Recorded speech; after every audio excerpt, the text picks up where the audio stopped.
In NüME, we've built our entire philosophy around four foundational pillars: body composition, metabolics, blood chemistry, and one of the most powerful and transformative among them, functional genomics. Functional genomics gives us something few other modalities can: a personalized playbook on how your body functions at the genetic level. With this information, we can craft highly tailored strategies to optimize your wellness, longevity, and performance. Today, I am incredibly honored and excited to welcome a true pioneer in this space, Kashif Kahn. Cash is the best-selling author of The DNA Way, a celebrity longevity coach, a two-time TEDx speaker, and he's reshaping on how we understand the human genome by going beyond static data and overlaying your unique environment, nutrition, and lifestyle to develop customized health and performance protocols. His client list reads like a who's who of high achievers, from Hugh to Beauty, Danica Patrick, Dave Asprey, Ben Greenfield, Stephen Gundry, Bear Grylls, along with a host of NHL players, CEOs, and leading biohackers. Raised in Vancouver in an immigrant household, Cash developed a relentless entrepreneurial drive from an early age. He has led and advised startups across industries. Through his successful career, he now devotes himself to transforming lives through personalized health. Cash is a true thought leader, a brilliant mind, and with years of research and a revolutionary perspective on functional and epigenomic health, he brings insight into a space that is going to change the face of personalized wellness. This conversation is something I've been looking forward to for quite some time. So without further ado, Cash, welcome. If you could take a few minutes, share your background and how you found yourself diving in as a pioneer into the world of functional and epigenomics. I know our NüME family is in for something special with this conversation. So definitely not the typical path. I don't come from the industry nor formal training. I think a lot of interesting functional medicine stories come from somebody actually needing to solve their own problem. And when they actually solve it, they're like, oh, this actually worked. Now I need the whole world to know. And that's kind of what happened to me is I was sick. I mean, I had a really great business in the technology world where we work with tech startups to help them grow. Everything that they didn't even know they needed is what we would provide as sort of as consultants, and a lot of successes. And then I just got really sick. I had eczema all over my face. I had psoriasis all over my body. I had gut issues, migraines, depression, didn't want to get out of bed, reflux, and the list just kept growing. And I had never been sick before. So it's like, why all of a sudden, all at the same time? So I never needed a doctor before, other than when I was young and, cold and flu type stuff. So I was going to all these doctors, taking all these pills. And my question is, what did I do? What did I eat? What did I breathe? I must have done something. This isn't a coincidence that all these things just happened. Um, and that's the first time I learned that that's not the question doctors answer. And it was my own naivety that even drove that question. It was kind of like diagnose and prescribe, and that's it. Which, being a problem solver, which was what my business was about, I started to solve my own problems. And I went and dug into traditional Chinese medicine and naturopathy and homeopathy and functional medicine, and until eventually finding that my own unique genetic code was messed up big time. And that's why, even though me and my business partner lived in the same neighborhood, were the same age, same ethnicity, worked in the same office, ate the same foods, he was fine and I was super sick. And I started to believe that maybe that was true. So that led me to this sort of rabbit hole of functional health and medicine through the lens of genetics, until eventually building a research company, which is where we're at today. Yeah.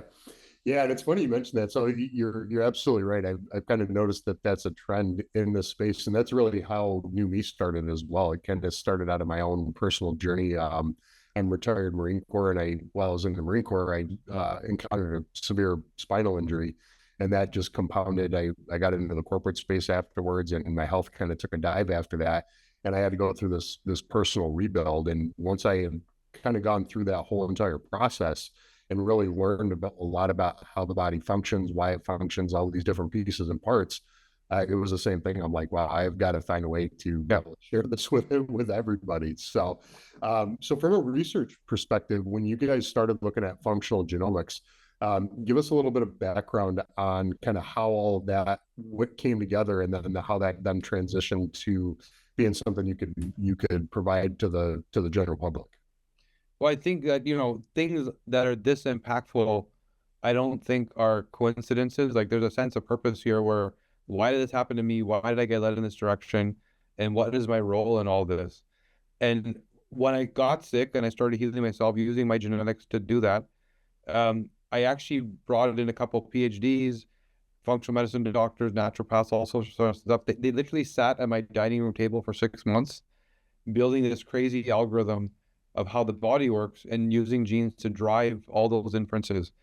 And my whole input there was, I'm the layman that has zero formal training. If I don't understand this and I can't use it, it doesn't work. So make it in the way I want it, right? And imagine I had my own private team of practitioners that I got to play this game with, of like, make a genetic report that I get to understand. And I didn't even know why I was doing it. I was just so blown away with the knowledge and the information that I thought, I have to do something here. It's going to turn into something, right? So, and that's what I did, was I through this team, started to interact with patients and clients, and then spent the next 3 years manually processing 7,000 people. I mean, manually, like truly one by one, from intake today, like what's your problem, to finish line, you don't have the problem anymore, whether that was a week or sometimes a year or more. Yeah. So 3 years, 7,000 people, over and over and over again, and learning based on their genetics. And then if you add on top of that their epigenetics, environment, nutrition, lifestyle, why did they get sick? You know, not what is their disease called, but what caused it. And I started to see the trends of similar causes and similar genetic profiles that equal problems. And now it's to the point where if I have somebody's DNA, I can predict their personality to a T. I don't need to talk to them. You know, I can predict what diseases they may have today that they are hiding, right? I can predict what their family history is for cancers and cardiovascular disease. But more important than all of that, I can tell you exactly what to do to reverse or prevent, which is the most important insight that was missing from genetics. And that only came about because, again, layman sitting in front of the scientists, here's what I actually want to know, right? And that's what it turned into. Yeah. And that's really, I mean, it's such an incredible, because we've really done our homework in this space, and we would see the same thing too. We would see certain trends inside of our client base, and there was a lot of things that really, aligned with certain people, and you started seeing these patterns. And that's what kind of led us down the path of looking at, individuals from a genetic perspective, because there's something there. There's something in the pathways that are creating these patterns that we're seeing as we're doing all these high level assessments and everything else. And so when I came across you and your content, and we did our research on that, that's where we got in, and we were like, okay, this is something we definitely got to align with, because this is the missing piece that we can't find through all the other testing that we're doing. If we're not looking at it at the base level, at the genetic level, because we look at the body as a system as a whole. Well, if we don't have that blueprint of how that system is built, regardless of what we're doing from an assessment perspective, we're still missing a major part of that. Yeah. And you have to, what you remind me of is that even the design of testing, right? So most genetic tests are designed to collect your data and sell it to pharmaceutical companies, which means the pattern they're seeking is not the pattern we're talking about. They're looking for, what are the genes that point to some biological failure that directly equals the disease, and hopefully we can build a pill that turns that switch on or off, right? And so most of these genetic tests, that you're not the customer. The real customer is a pharma customer on the background who's paying 10x what you paid for the test, for the data. So when we actually started working on those 7,000 people, most of the genetic insights didn't actually help. We had to develop our own. And now out of the 22,000 genes you could sequence, there's only about 100 or so we look at that drive the major functional pathways. But most genetic test companies don't look for those, because those don't drive rare genetic conditions, and you can't make a pill for them, right?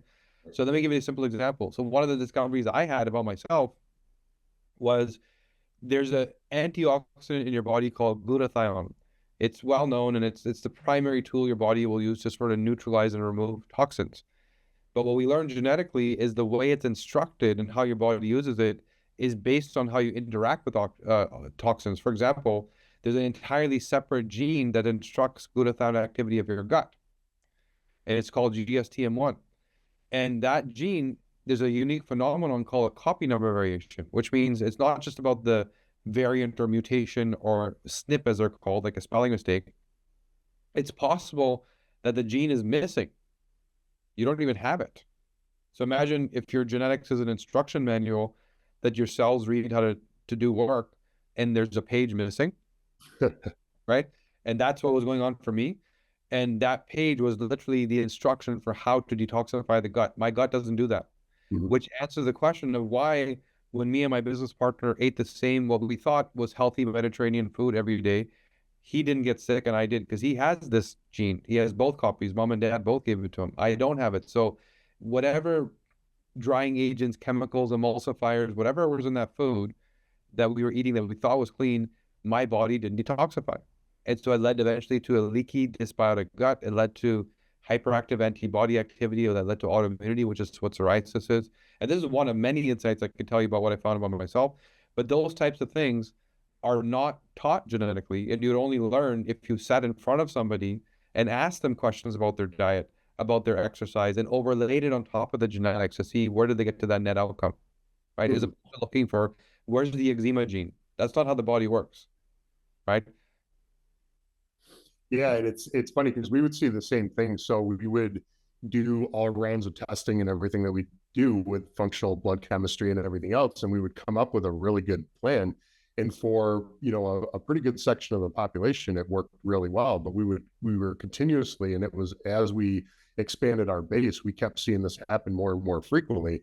And what was happening was, even though the data was telling us one thing, when we put somebody on a plan for something, their body just did not respond. Even though the biomarkers and all the testing were telling us this is what they're deficient in, or this is where they have issues or areas of need, when we would apply the standard practices to resolve those, we still weren't getting the results that we were looking for. And we're like, okay, there's got to be something going on that is not occurring properly in the body. And that's where, the functional genomics piece, once you have that blueprint, that playbook of how the system was designed, it makes it very, very easy to understand how to properly put these things through the pathways and to give people guidance in lifestyle, nutrition, fitness, all these different components to really move the needle in their lives.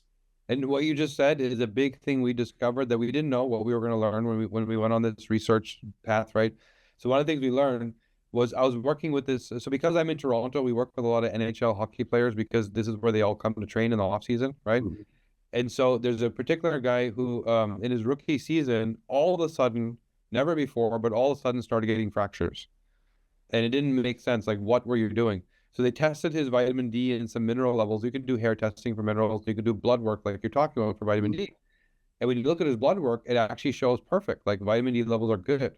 And they're saying, well, then it's not a nutrient thing. You're just playing too hard. You're too excited. It's your rookie season. Calm down, right? And so here's what we said was, okay, let's park that.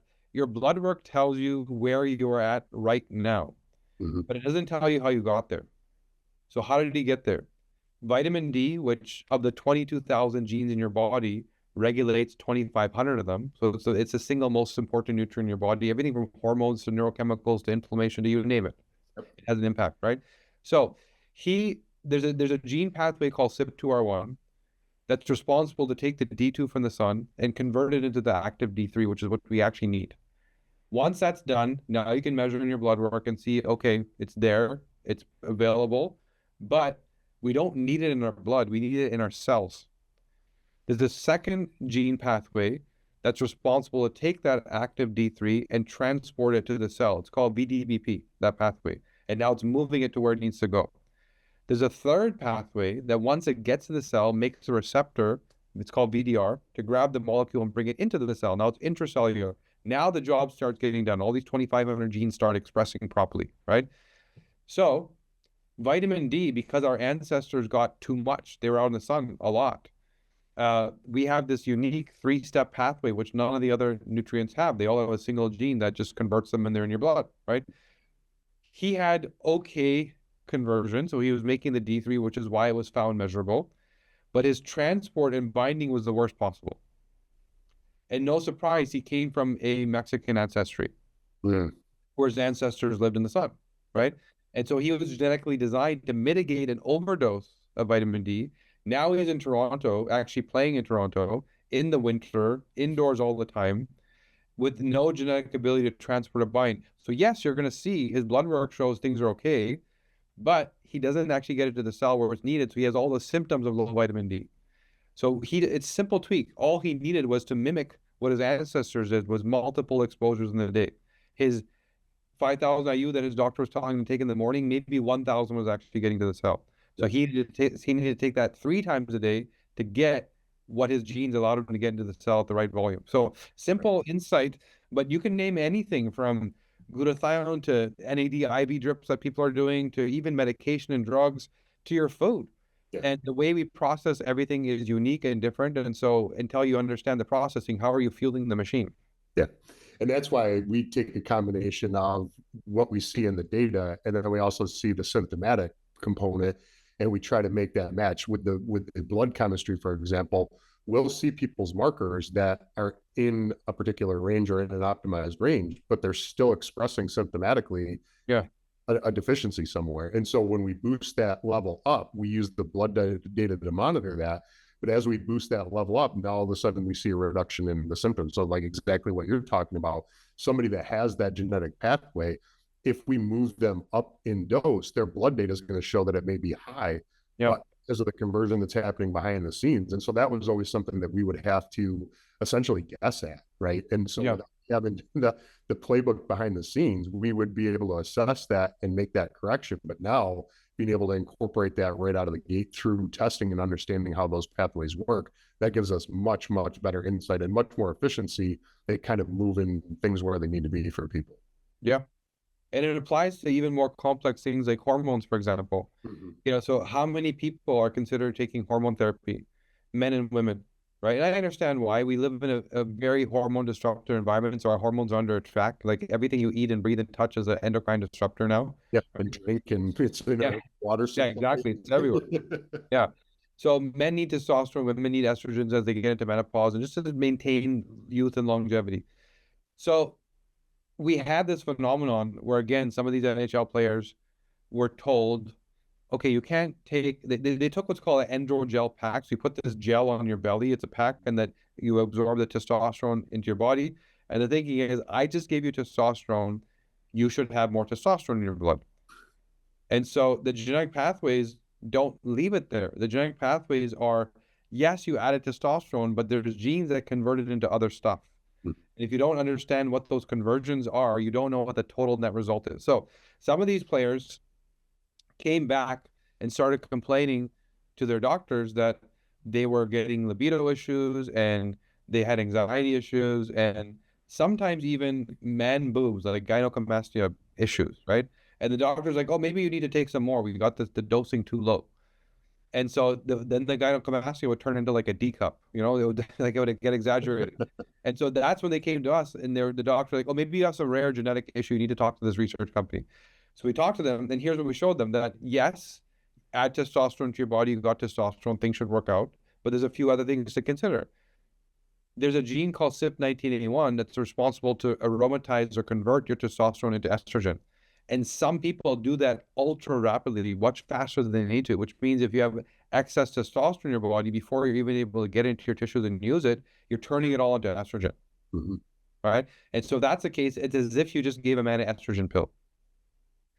When maybe he didn't even need to add testosterone because he had that rapid conversion, he was already converting his testosterone to estrogen so highly dominantly that you just need to slow that down. And there's simple nutrients you can take, like broccoli extracts and DIM and things that will already slow that gene down. So the answer might have been, your testosterone is low. Well, maybe you just need to slow down the conversion instead of adding more testosterone because you're already making enough, right? It can go another path too. There's a gene pathway called SRD5A2 that takes your testosterone and converts it into dihydrotestosterone, which is sort of the superpower. It's 16 times more potent than regular testosterone. But it also, if not used, causes inflammation. And you'll see some men will get on hormone replacement therapy and end up with prostate health issues because they fuel this pathway. But for women, bigger challenges, and this is one of the major aha moments we had in our research, is we discovered something called estrogen toxicity, which is not really being discussed. Any woman listening here, think about your discussion with your doctor. How many times do they tell you we need to check your estrogen toxicity? Probably never, right? So I now speak at like conferences where endocrinologists are sitting and listening, hormone doctors that are like, we don't look for this stuff. We didn't even know we're supposed to, right? So what is it? After you make your estrogen, it doesn't stop there. You make one of 3 estrogen metabolites: 2-hydroxy, 4-hydroxy, and 16-hydroxy. And there's genes that determine how much of each you make. And if you're dominant in making 4 or 16, these are highly inflammatory. They cause a lot of problems. And for women, again, you decide to take some hormones for good reason, anti-aging, bone health, brain health, and not knowing the form might fuel a gene pathway that's already dominant that makes more 4-hydroxyestrogen. I participated in a breast cancer masterclass where Dr. Jen Simmons brought a good 30, 40 women that all had recurring bouts of breast cancer, second, third, fourth breast cancer case. And my job was to figure out why. And 25% of the women that were in that class, I had to tell them it was because of the hormones they were taking. And I'm not saying hormones cause cancer. I'm saying everybody listening is able to take hormones. But your genes will tell you how to do it safely. Correct. Your genes will tell you how to do it with the right dose and the right version that is actually what your body needs. And your genes might tell you you don't even need to take it. You just need to slow something down where you're losing them all in this other pathway, right? And so we can just hyper-personalize this thing that is seemingly safe. Yes, like you said, 3 out of 4 people are going to respond really well, right? And then, another 3 or 4 out of 10 people are going to feel okay. And then 3 or 4 out of 10 people are going to actually get hurt. Yeah. Yeah. And that's why we really believe that the more we do our research on this, that this is the component that is really going to change the face of personalized wellness and personalized health. Because if you put that at the forefront, right, and you do that testing as early on as you can do it, our DNA structure, our genetic structure doesn't change. So if we have that playbook to work from, right, now we have the roadmap to be able to then do all these other things that we need to do for health, wellness, longevity, recovery, fitness, all these different things. But having this is such a critical component because this is the design, this is the schematic for your body and how everything is going to function and how everything's going to operate. You have to start there before you can start incorporating all the other components. Yeah, if you're making choices every day, every single thing you do is a choice towards health or a choice away from it. And a lot of it is guesswork. And it's educated guesswork because some influencer, someone said this works and you believe them, but they're not you, right? And ask them how many things they tried that failed. Every biohacking guru will tell you about their 10 years of pain, right? Dave Asprey can tell you that he was obese, he had autoimmunity, he had mold issues, and even something like that, Dave Asprey. Yep. So when we got to where we were, where we had all this research done, and I didn't even know why we were doing the research. I was just so blown away by what I was learning. I just kept pushing and funding it and funding it and funding it. Eventually, we're like, okay, this needs to turn into some business of some sort, right? So I didn't even know what the word biohacking meant at the time. This was early days in the movement. And someone in Toronto here, the clinician, told me, you've got to go talk to Dave Asprey. He has a podcast. I said, what's a podcast? And then like, you don't know what a podcast? So it was that kind of early days. Yeah. So I followed Dave Asprey's travel schedule with speaking, and I literally showed up to conferences and I said, can you please spit in this tube? He's like, screw off, right?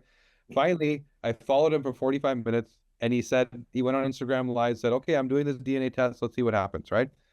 So and why am I bringing up this example? Because even a guy like him that's seemingly doing everything right, he is the founder or one of the big drivers of this sort of high-fat keto type movement, right? Butter coffee, MCT oil in your coffee. It's him. He pushed all that.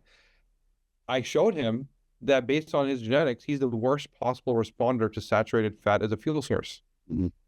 And no wonder that even though he was doing everything right, he still wasn't 100%. Because the science of fat for your brain, fat as energy is all true, right? Using ketones to power yourself, it's all true. Absolutely. Not for him, right? And not for him ongoing. And the cool thing is he got so excited about what we learned, he actually ended up investing in our company and saying, I need to work with you guys and figure this out. And it was really, that's where we went and became this sort of biohacking brand at that time. Sure. But this is where even the simplest choice of like, do I put butter in my coffee? Yeah, once in a while, no problem. But if you're going to adopt something as a lifestyle habit daily, every day, ongoing, cold plunging, fasting, red light therapy, supplementation, whatever, if you don't know what your body does with that choice, the same thing that can help you can also hurt you. Absolutely. Yep. And it's just so easy, to your point, why I said all this stuff, just knowing up front. We now know. We didn't know. 5 years ago, this wasn't possible, right? We literally were not able, but now we know. Now we have a tool we can upfront not have to guess and just always make the right choice. Yeah. And that's really what it's about. And once you have that, then the choice is yours, right? You understand and know the pathways and know how your body functions from a genetic level, now you can incorporate the choices to be able to do that. And it makes it easier to also diagnose, or not even diagnose, but troubleshoot when certain things are going on, certain Yeah. symptoms, certain things like that, and being able to adjust. I mean, we had a client that we did some work with recently where it was shortly after we started working together with you guys and opening this dialogue and starting to put the pieces together for this partnership.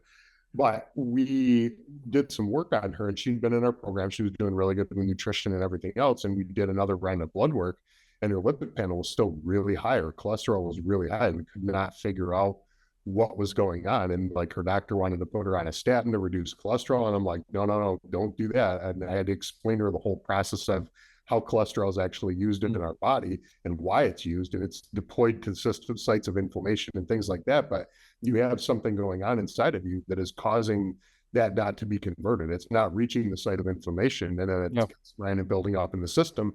Now all of a sudden you're getting this imbalanced ratio, and you're getting these elevated level of cholesterols. And the first thing your doctor wants to do is put you on a medication to reduce the cholesterol. Well, the body's deploying the cholesterol to the site of inflammation for a reason. The last thing we want to do is reduce that. Yeah. And so, we did a deep dive with her, and come to find out, her and her husband own a pool business. So she was coming in contact with pool chemicals. She was handling boxes that were coming off the truck. And so she had this buildup of toxins in her system. And I guarantee if we ran a functional genomics test on her, we would see the pathways as to exactly why her body couldn't clear environmental toxins and why she was getting this buildup across her whole entire system. Had we known that out of the gate, it's a really easy fix. Yeah. Then you know exactly, like, because the question sometimes is, it's my business, I can't stop, right? Okay, so you have two choices. Your genes are saying something doesn't work. Now, either you need to not do whatever it is you can't do, or you need to add certain nutrients to fortify that broken pathway as if you had the good version of the gene, which is why somebody else in that same business doesn't get sick, right? Just like me and my business partner. And your comment about cholesterol, yeah, this whole notion that it was demonized and turned into something, evil, when it's such a beneficial hormone. But there are genetic nuances to how even what you measure and claim as a good number or bad number is different for all of us. And so Ben Greenfield, this guy, he's another sort of biohacking guru. And I'm only telling you what is already publicly known because we talked about it on his podcast, so it's already out there, right? So this guy called me. We had already done his DNA test, so he knows that I had his data. He said, I don't get what's going on. My doctor just told me that my cholesterol's off. And like, this guy's superhuman. If you look at him, he looks like he's chiseled out of marble, right? Like, he does everything. He does literally everything. He's like less than 10% body fat. Everything is amazing. He was told he had a cholesterol issue, which made no sense, right? So I told him, your doctor doesn't like the number, but does that mean it's an issue? Is it a problem? Let's figure out what's going on. So, like you said, there's inflammation somewhere in your body. Your body will then deploy cholesterol to that location to fix the inflammation. It's a very beneficial hormone in that regard. And it's this sort of Vaseline that smooths things out and fixes damaged tissue. Once the cholesterol gets to the tissue, there's a receptor that comes up out of the tissue to grab the cholesterol molecule and bring it down into the tissue. Once that job is done, there's a protein that breaks the receptors down so that you stop. And that's how your body regulates where it should send it, how much to get there, to not overdo the job and create a plaque, right? There's a gene pathway called PCSK9, which is responsible to make that protein. Ben Greenfield had an ultra good version of that gene. So sometimes good is not good, right? So he had this ultra rapid version of this breakdown, which meant that wherever he had inflammation, he trains a lot, so that's also going to create inflammation, right? So wherever he had inflammation in his body, the cholesterol gets deployed, receptor comes out, but he's breaking the receptors down way too fast because of this ultra rapid gene pathway. And so what is going to show up for him as a natural innate birthright is just high cholesterol levels all the time, because he can't, and it's not a question of high production that needs a statin to suppress it. It's a question of underutilization because the receptors don't last long enough. Yeah. And so this is designed for his ancestors who were warriors. You would think, why does the body even have these options of different gene variants? Because he probably came from a lineage where they were constantly in battle, and it was actually highly beneficial to have free-flowing, high levels of cholesterol molecules that if you got stabbed or punched, you would recover very quickly. And so this tool of the past, which was meant to actually be beneficial, when you have chronic inflammation today, becomes a problem. Yeah. When it's not an acute problem, but ongoing every day. And I can talk about 3 or 4 other genes in the cholesterol pathway that would speak to why your numbers in your blood work aren't necessarily good or bad. And I can tell you, you can't meet anyone who has experienced longevity, like 90 plus, that doesn't have high cholesterol levels. Anyone that has lived a long time has high cholesterol because it's how you make your hormones, it's your brain, it's your neurochemicals, and your calm and your mood is fueled by cholesterol, and it's how you fight inflammation, right?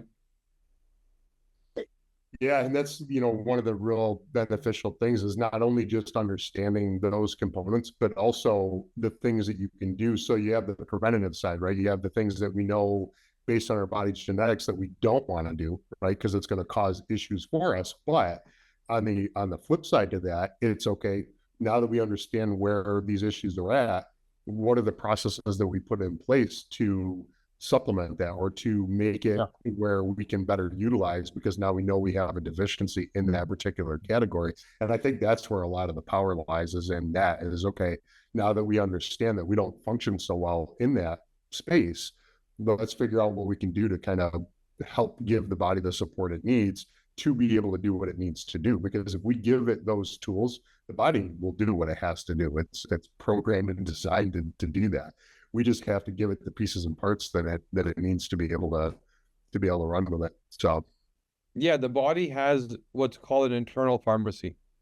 It already has every tool it needs to repair itself. And then you would ask, well, why do some people not repair? Because you have to give it the chance, which means it's one thing to be like shoveling water out of a sinking boat, but have you plugged the holes? Well, you're gonna keep shoveling the rest of your life, right? And so if you have a toxic burden like the swimming pool person, and you keep just trying to detox without removing the tox, then you never give your body the chance. But if you stop the bleed and figure out the cause, the body knows how to fix everything already. It has every tool, right? And so you just need to give it the chance. Yeah. And that's the other problem, is that, we've had this buildup, especially as we get into our 40s, 50s, 60-year-old. We've had this lifetime of buildup that we didn't have this information. So it's great to get this information into people's hands as early as possible, right? But on the flip side to that, you have to have this knowledge to start knowing how to start unpacking these years of buildup and damage and all these different things that have occurred. But like you said, if you have that information, a lot more than what we're led to believe is reversible. We just have to have the pieces and parts and know how our systems work to be able to do that. Yeah, even complex stuff that we are told is not possible, right? So if you take something like Parkinson's, and we believe that here's this neurodegenerative disease that we don't have the answer to. There's millions of dollars of research dollars being thrown at trying to find the quote unquote cure, which is like, what's this gene that we can turn on or off, and one day this thing is gone, right?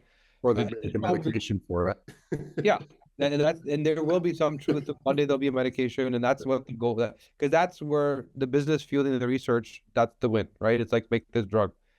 But if you look at the functional side of it, you have to ask questions like, okay, there's this military base in North Carolina where if you are from that base, if you're a veteran from that base, you have a 30% elevated risk of developing Parkinson's. Yep. If it's a genetic condition, why would that be true? Okay. Right? So then you start to dig into that. And you're like, well, what's going on in that base? Well, the drinking water there has a forever chemical in it called TCE. Just happens to be, based on the industry that surrounds that area, the groundwater, drinking water is chock full of this forever chemical. TCE is known to be neurodegenerative. We already know that. And so if you have somebody drinking TCE juice every day, you're going to cause neurodegeneration. But when that symptom starts, you go to a doctor and it looks exactly like Parkinson, that's what it's going to get called. Absolutely. Right. And of course, it looks like there's no cure, because it's like the generation doesn't stop if you continue the habit of drinking the water and never detoxify the chemical to begin with. So we're seeing people use tools like molecular hydrogen and other detox modalities, and voila, their Parkinson's system starts to reverse this thing that we think there's no cure for. And nobody's trying to cure the Parkinson's. We're just saying, irrespective of how you feel, you're chock full of a certain toxin. Let's get it out. And as we start to detoxify it, once going back to what we said, give the body the chance to heal by removing what's causing the problem to begin with. And let's use your genetic pathways to figure out which threat is the biggest threat to you.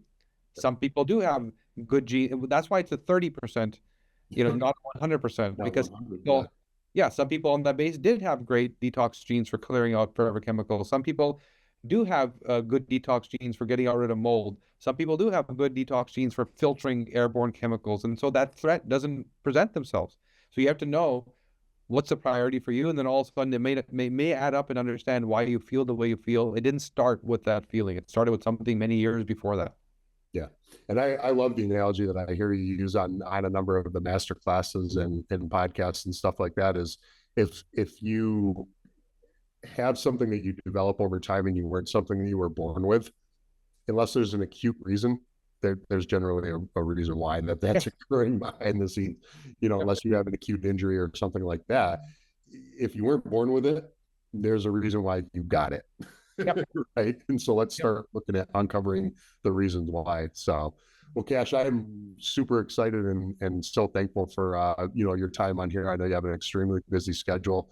I'm very much looking forward to this partnership and being able to pair the technology that we're already utilizing and some of the other assessment components that we're utilizing and really kind of making this the final pillar that kind of rounds that portfolio out. So this is a partnership and a relationship that I'm extremely excited for. Pleasure. Me too, man. I love your enthusiasm, because that sense of purpose is where it's not just about here's the next product. It's like time to change lives, Yeah. And it's that time. I mean, we're seeing it in the society. I think you're seeing a major shift inside of the healthcare space. I think people are becoming much more aware. I think there's really a major shift coming. And I think a lot of these components are going to be where it's at. It's going to be in the functional medicine space, and it's going to be in the personalized wellness space for sure. And that's really why we built, what we built with NüME. My ideal practitioner, and the way that we built our infrastructure behind the scenes, is I'm trying to give practitioners a pathway that are looking to move out of general practice medicine and into functional medicine. They just don't have all the pieces that they need to have a functional practice to be able to do so. And that's why we built the software, the infrastructure, and the partnerships, and the marketing and the CRM systems and all of these components, the recovery components, all these pieces and parts that will allow them to function as a facility and then be able to migrate over into functional medicine. So, and it's getting quite a bit of traction. So we're excited. Well, that's awesome, man. You're doing great work. You too. Keep it up. And again, thank you. And we look forward to future conversations. Pleasure. Good talk to you. All right.